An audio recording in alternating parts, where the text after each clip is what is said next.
Yeah. new ideas, changing ideas, and how the hell you grow as a coach. Yeah, absolutely.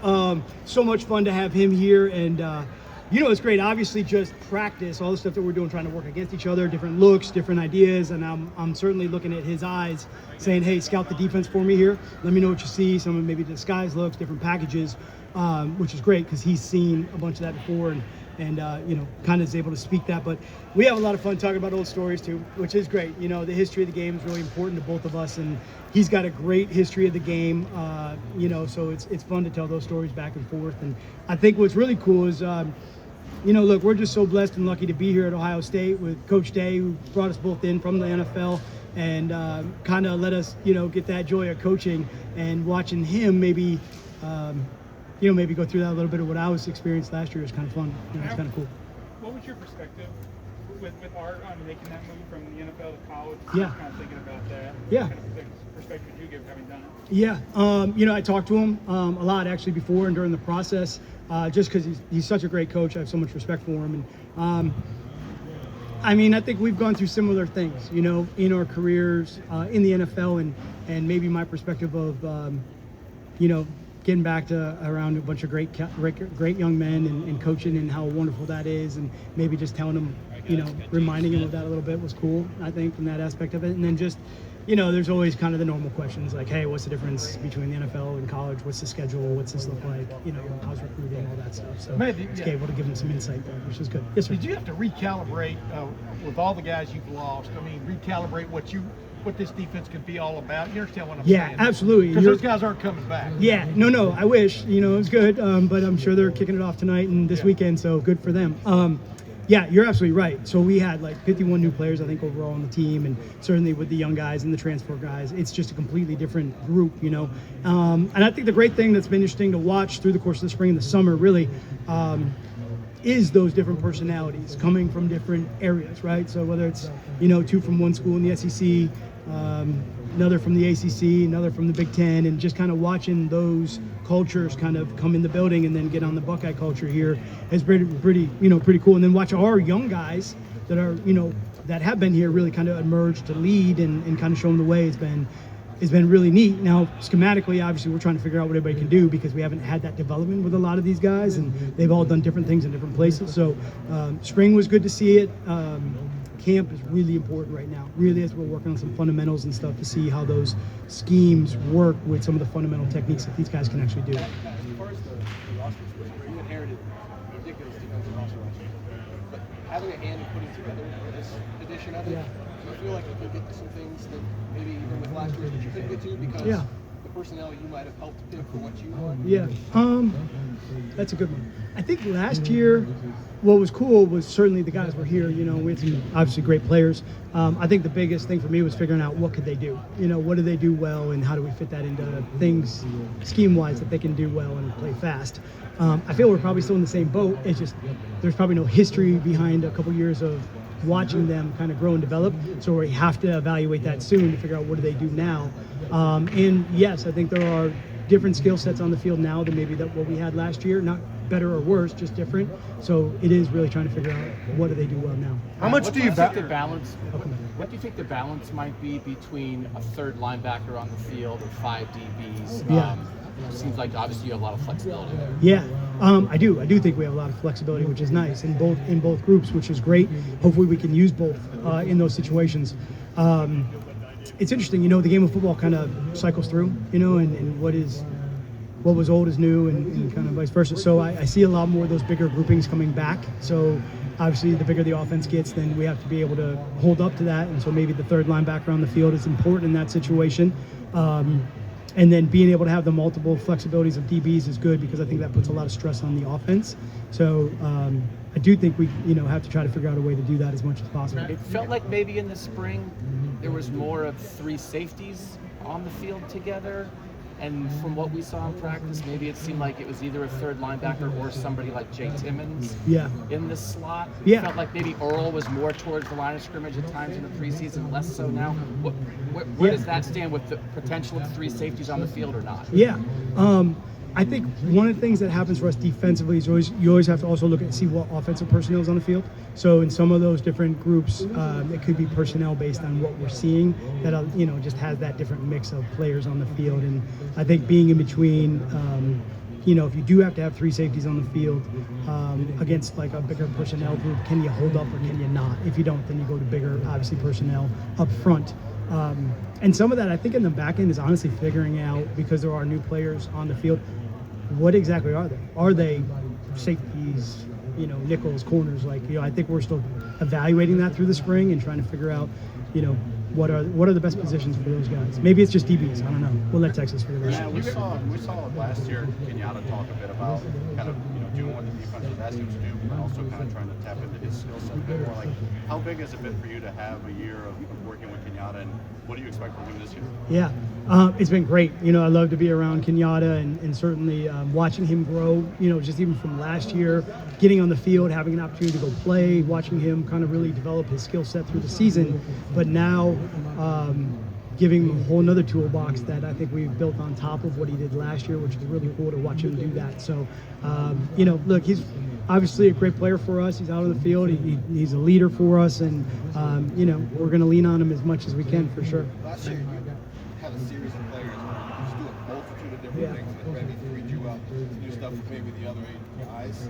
Are there guys that you're seeing right now maybe fit that mold? Yeah. It's Christian or other people that maybe, because I can do X, Y, and Z with them, maybe it allows me to get more creative. Last year we were really blessed to be able to do that with those guys. I think everybody knows that. I think this year, I don't know. I think we're trying to figure that out. Interesting for us this week, right? So we're in full pads finally, and we're, long practices. So this week is a heavy fundamentals week. Just getting that work in, get through the end of the week, evaluate what that looks like, and then I think, as we work towards next week, we'll start to kind of maybe mix some packages and see what that actually looks like. And the biggest thing for me when you lose the players that walked out the door last year has to be the communication. And even though the talent might be there to do it, if we can't communicate it on the field, it really doesn't matter at that point, because what we can't have is like a ME or a busted play. So maybe put the stress on them next week with some of that really heavy communication to see if we can do that. Matt, you got a lot of working with Jalen in the spring. Who has been your best? Your best communication so far? We'll always kind of put the stress of the communication in the middle of the defense, because obviously then it can echo out, to their side. So the linebackers sitting in the middle. It's going to start with, certainly Peyton and Christian. TJ and Riley are coming along really well there too, which is great. And some of the young guys too are stepping up. And then the safety group has to communicate. And certainly Jalen, being here under me last year, the verbiage is the same for him. And so now it's just kind of relating some of the verbiage we had last year to, hey, what do you think about this? What do you, and it was great. Last year, even with Caleb and Jalen back there, we could have these conceptual conversations. And so now it's a lot of me and Jalen having that, as we're trying to catch up those other young players and new players to the terminology. Matt, you've got a lot of new players this year, but they're experienced players by and large. Over those guys over there, Earl, Terry Moore. How much does that enable you to be more advanced, maybe? Yeah. Even though you lost a lot. Yeah. I actually was going to look at this. I think, do we have more snaps on the field potentially this year of guys returning than we did last year? We might, right? We might from that. Yeah, at this time. So I think that'll be interesting. For me, what I feel about that experience really is, okay, when we get in the game, all right, it's going to be hopefully a lot of panic. Like you're just going to experience. I think young players or guys that haven't played a lot, the game can get pretty, it can be a lot of stress, a lot of panic in those deals. And I think what you're looking for is for a defense to be, not panic, patient, and be able to read through. So I will lean on that experience to make sure the patience is there. Schematically, though, I think it'll be whatever we feel is best on the field. Of the old new guys, who was really just caught your eye, like, I can depend on this guy? Yeah. That's a good one. I mean, I'm going to lean, obviously, on the guys that were on the field the most last year, certainly with Jalen and KJ and Jermaine. I like where Peyton's at, in the middle of defense. He played a little bit for us last year, which was great for sure.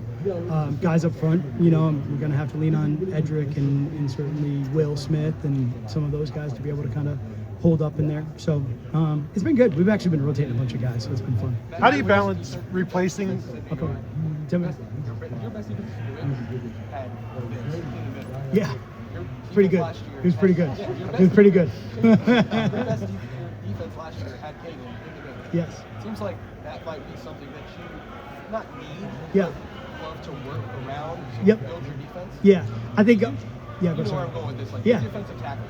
Yeah. That's kind of something that, like, replacing Caden doesn't look like Yeah. it's really easy. No, not at all. What He do did. you see from those guys? Yeah. Is that like do you think that's more of a committee, or do you think that one of these guys, we don't have to name a name, Yeah. do you think one of these guys could become good? Yeah, I think it'll be committee early on. I do. I really think, especially as we kind of work through the season and gain experience by those guys, and certainly from, early in the year, you kind of try to build those reps up as you get ready for the long haul. So committee would be great.